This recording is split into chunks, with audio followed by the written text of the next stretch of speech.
दूधो नहाओ पूतो फलो और सदा सुहागन रहो। तुम्हारा घर धन से भरा रहे और अपने सास ससुर की सदा सेवा करती रहो। लो, बहू इतने सारे आशीर्वाद दे दिए, फिर भी तुम कहती हो मम्मी जी आप मुझे प्यार नहीं करती। बताओ, कभी देखा मानो को इतना आशीर्वाद देते हुए? मंजू जी ने अपनी बहू नेहा से कहती है। नेहा बोली, मम्मी जी कभी मेरे खुद के लिए कोई आशीर्वाद दिया कीजिए, जैसे सदा स्वस्थ रहो और सदा सफल रहो, जो कि आप कभी नहीं कहती। मानती हूँ बुजुर्गों का दिया हुआ आशीर्वाद बहुमूल्य होता है, पर आपके इन सभी आशीर्वादों में कहीं ना कहीं बस आपका ही फायदा है। मंजू जी बोली, वो कैसे? नेहा बोली, मुझे आज भी याद है जब मैं शादी करके आई थी तब आप कहती थी दूधो नहाओ पूतो फलो। 2 साल बाद आपको पोता मिला। उसके बाद जब आपको पता चला कि हम दूसरा बच्चा नहीं करेंगे तो आप कहती तुम्हारा घर धन से भरा रहे। अब धन तो इसी घर में आएगा, कौन सा मेरे मायके जाएगा।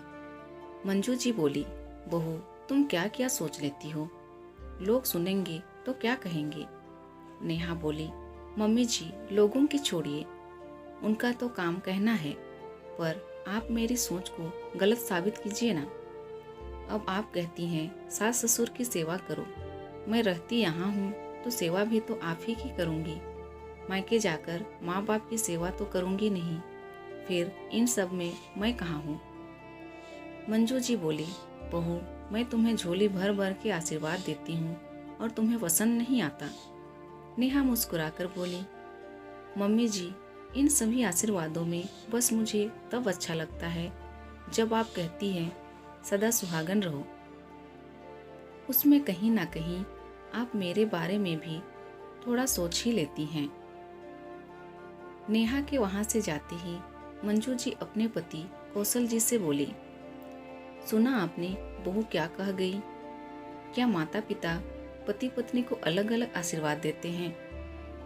कौशल जी मुस्कुराकर बोले, माता पिता तो अलग अलग आशीर्वाद नहीं देते हैं, पर सास ससुर जरूर भेदभाव कर देते हैं। मंजू जी बोली, आप कहना क्या चाहते हैं, साफ साफ कहिए। कौशल जी बोले, ये धारणा बहू के मन में आज उत्पन्न नहीं हुई है।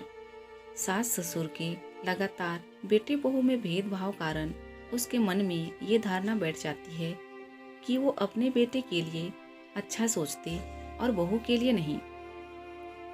जैसे बहू जब शादी करके आई थी तो वो पढ़ना और कुछ बनना चाहती थी, जो तुमने करने नहीं दिया। तुम्हें पोता चाहिए था, वही तुम अपने बेटे की नौकरी और तरक्की से बहुत खुश होती थी, तो कहीं ना कहीं बहू के मन में ऐसे विचार उत्पन्न होना स्वाभाविक है। मंजू जी गुस्से में बोली, वो तब की बात थी, अपनी बात मनवा के आखिर वो नौकरी तो कर ही रही है, अब उसे मुझसे क्या शिकायत है। कौशल जी बोले, तुम उसके काम करने से खुश हो, कॉलेज जाने से पहले उसे इतने काम बताती हो कि हर रोज उसे लेट हो जाता है। जब भी वो जाती या आती कुछ ना कुछ ताने मारती रहती हो। क्या कभी ऐसा व्यवहार तुम अपने बेटे के साथ करती हो? मंजू जी बोली, वो तो मेरा बेटा है, उसकी तुलना बहू से कैसे कर सकती हूँ। कौशल जी बोले, वही तो बात है, ये घर अकेले तुम्हारे बेटे के पैसे से नहीं चलता, बल्कि बहू का भी योगदान है, फिर तुम बहू के लिए क्यों नहीं सोचती। मंजू जी उदास बैठ गई तो कौशल जी बोले, मंजू एक बार सास नहीं बल्कि माँ बनकर सोचो, तो अपने आप तुम दोनों के विचार बदल जाएंगे। इतना कहकर कौशल जी अखबार लेकर आंगन में चले गए। देखते ही देखते सुबह के 8:45 बज गए। मानव दफ्तर के लिए निकल रहे थे। मंजू जी बोली, मानव 15 मिनट बाद बहू को भी कॉलेज जाना है, तुम उसे अपने साथ क्यों नहीं ले जाते। मानव बोले, माँ उसके चक्कर में मुझे घूम कर जाना पड़ेगा, वो अपने आप चली जाएगी। इतना कहकर मानव चले गए।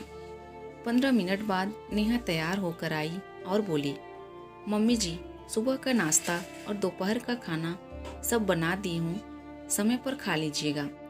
बंटी अपने आप खाना लेकर खा लेगा, आप परेशान मत होना, मैं चलती हूँ, वरना मुझे देर हो जाएगी। मंजू जी बोली, बहू थोड़ा जल्दी हाथ चलाती तो पति के साथ मोटरसाइकिल पर बैठकर जाती। नेहा उनकी कटाक्ष भरी बातों पर मुस्कुराती हुई बिना जवाब दिए चली गई। समय यूं ही बीत रहा था। कौशल जी और मंजू जी की दवाई, खान पान सबका ख्याल नेहा रखती थी, क्योंकि मानो को वक्त नहीं मिलता था। एक रोज मंजू की ननद कमला जी आई। नेहा ने एक रोज की छुट्टी ले ली। अगले दिन जब वो कॉलेज जाने लगी तो कमला जी बोली, भाभी ये क्या बात हुई कि बहू बैग टांग कर घर से निकल जाती है और घर की सारी जिम्मेदारी बूढ़े कंधों पर छोड़ जाती है। कौशल जी बोले, कमला हमारी बहू झांसी की रानी है, घर और बाहर दोनों की जिम्मेदारी बखूबी निभा सकती है। जब बहू हमारी छोटी बड़ी हर चीज़ों का ख्याल रख सकती है तो क्या हम इतना भी सहयोग नहीं कर सकते।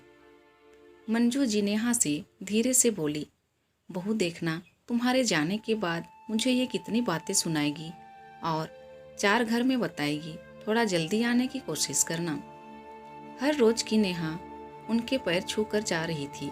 बुआ जी बोली, ठीक है जाओ।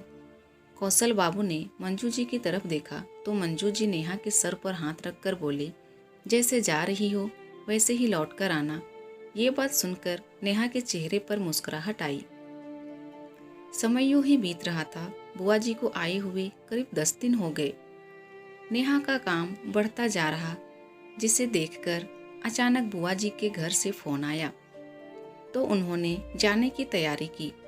नेहा सुबह 5 बजे जगी, बुआ जी को खिलाया पिलाया और उपहार देकर विदा करने लगी। बुआ जी ने मानो को ढेर सारे आशीर्वाद दिए और नेहा की तरफ देखी भी नहीं। ये बात मंजू जी को बुरी लग गई। मंजू जी बोली, दीदी ये अच्छी बात नहीं है। आपने मानो को आशीर्वाद के साथ पैसे भी दिए और मेरी बहू के लिए आपके पास कुछ भी नहीं है। अगर आपका भतीजा नौकरी करता है तो मेरी बहू कोई खाली बैठी नहीं रहती। अरे कुछ नहीं तो स्वस्थ रहने का ही आशीर्वाद दे दो। अगली बार आओगी तो भतीजा नहीं बहू ही बनाकर खिलाएगी। कमला जी को उनकी भूल का एहसास हुआ और वो नेहा के सर पर हाथ रखकर बोली, सदा स्वस्थ और सुहागन रहो। कमला जी के जाते ही नेहा ने मंजू जी को कसकर गले से लगाया और बोली, मम्मी जी आज आप सास से मेरी माँ बन गई। आज का दिन मेरे लिए हमेशा यादगार दिन रहेगा। इतना कहकर वो कॉलेज जाने की तैयारी करने लगी। अब हर रोज की तरह जब भी नेहा जाने से पहले सास ससुर के पैर छूती, मंजू जी ढेर सारे उसे आशीर्वाद देती, हमेशा स्वस्थ रहो और तरक्की करो। जिसे सुनकर नेहा मुस्कुराती और वही कौशल जी बच्चों को मुस्कुराता देख खुशी से फूले नहीं समाते। अब मानो भी थोड़ी देर से निकलता और नेहा को कॉलेज छोड़ते हुए जाता। आखिर पति का भी कोई फर्ज होता है। मित्रों, कभी आपने सोचा है जैसे दामाद के बिना बेटी अधूरी, उसी तरह बहू के बिना बेटा अधूरा होता है। फिर आशीर्वाद और प्यार में ये भेदभाव क्यों?